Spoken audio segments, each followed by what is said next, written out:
안녕하세요. 일상 속에서 놓치기 쉬운 경제 상식과 그 이면의 이야기를 쉽고 재미있게 풀어드리는 일상생활 경제학입니다. 여러분, 상상이나 가십니까? 전 세계의 돈이 한 곳으로 쏠리고 도쿄 땅을 다 팔면 미국 전체를 살 수 있었던 시절이 있었습니다.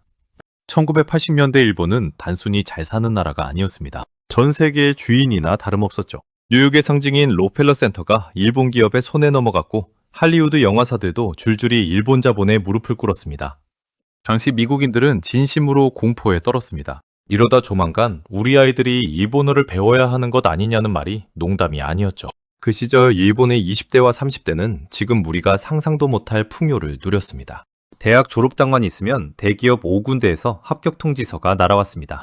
회사는 인재를 놓치지 않으려고 면접비로만 수십만 원을 줬고 입사도 하기 전에 해외여행을 보내주며 우리 회사에 제발 와달라고 빌었습니다. 지금처럼 스펙을 쌓으려고 피눈물을 흘릴 필요가 없었습니다. 그냥 숨만 쉬어도 취업이 되고 취업만 하면 정년까지 탄탄대로가 보장되던 시대였습니다. 돈이 너무 넘쳐나서 주체할 수 없던 시절이었습니다. 밤이 되면 도쿄 긴자거리는 택시를 잡으려는 사람들로 마비됐습니다. 당시 택시 기본요금이 몇천 원 수준이었는데 사람들은 만 원짜리 지폐 뭉치를 흔들며 택시를 세웠습니다. 거스름돈은 필요 없으니 제발 태워달라는 식이었죠. 직장인들은 퇴직금으로 수억 원을 받는 게 당연했고 평범한 주부들도 에르메스와 샤넬백을 장바구니처럼 들고 다녔습니다. 일본 전체가 거대한 축제 현장이었고 그 축제는 영원히 끝나지 않을 것처럼 보였습니다. 하지만 2026년 오늘 그 화려했던 주역들은 지금 어떤 모습으로 살고 있을까요? 찬란했던 황금기를 기억하는 지금의 40대와 50대, 그들이 마주한 현실은 잔인할 정도로 차갑습니다. 일이 경제대국이라는 자부심은 온데간데 없고 이제는 생존을 걱정해야 하는 처지로 내몰렸습니다. 과연 무엇이 일본을 이토록 처참하게 무너뜨린 걸까요? 그리고 이 모습이 혹시 우리의 미래는 아닐까요? 오늘 영상 끝까지 보시면 소름 돋는 평행이론을 발견하게 되실 겁니다. 본격적인 시작에 앞서 구독과 좋아요 눌러주시면 대한민국 경제의 골든타임을 지키는 귀한 정보를 놓치지 않으실 겁니다. 2026년 일본의 거리는 겉보기에 평온해 보입니다. 하지만 그 속을 들여다보면 썩어 문드러진 상처가 가득합니다. 80년대에 그 기세등등하던 청년들은 이제 초췌한 중년이 되었습니다. 이들이 느끼는 상실감은 공포 그 자체입니다. 물가는 치솟는데 월급은 30년 전과 똑같습니다. 아니, 오히려 실질 소득은 줄어들었습니다. 세계를 호령하던 소니와 파나소닉의 위상은 사라진 지 오래고 이제 일본인들은 대만과 한국의 기술력을 부러운 눈으로 쳐다보고 있습니다. 가장 충격적인 건 과거와 현재의 극단적인 대비입니다. 구체적으로 5가지만 비교해 보겠습니다. 첫째, 교통수단입니다. 80년대엔 만 원짜리 지폐를 흔들며 택시를 잡았지만 지금 40대 가장들은 단돈 몇백 원을 아끼려 떼약볕 아래서 자전거를 탑니다. 둘째, 부동산입니다. 도쿄 집값이 평생 오를 줄 알고 영원까지 끌어모아 집을 샀던 세대는 이제 빈집 문제와 마이너스 자산에 울고 있습니다. 팔고 싶어도 팔리지 않는 애물단지가 된 거죠. 셋째, 직장입니다.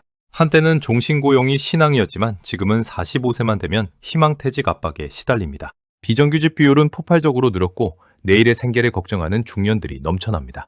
넷째, 외식 문화입니다.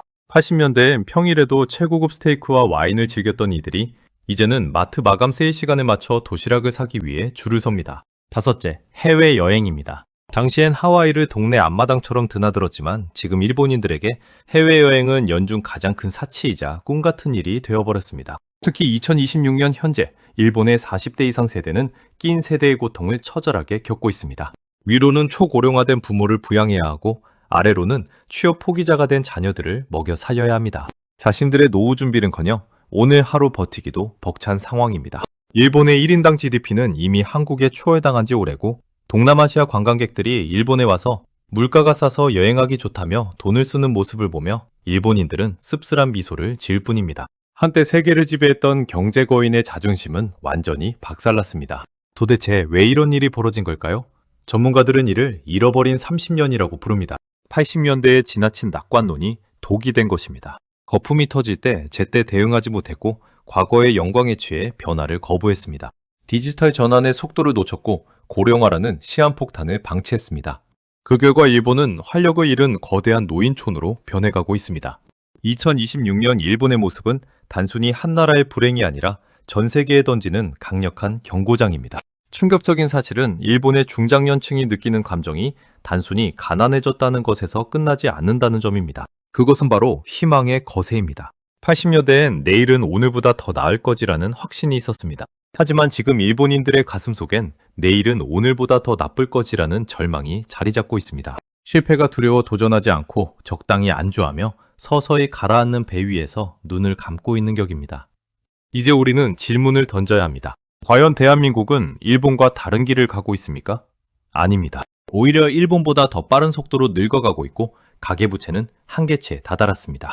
부동산에 목매는 모습, 대기업 중심의 경직된 구조, 급격한 저출산까지. 우리가 지금 겪고 있는 모든 징후가 30년 전 일본이 몰락하기 직전의 모습과 소름 끼칠 정도로 똑같습니다.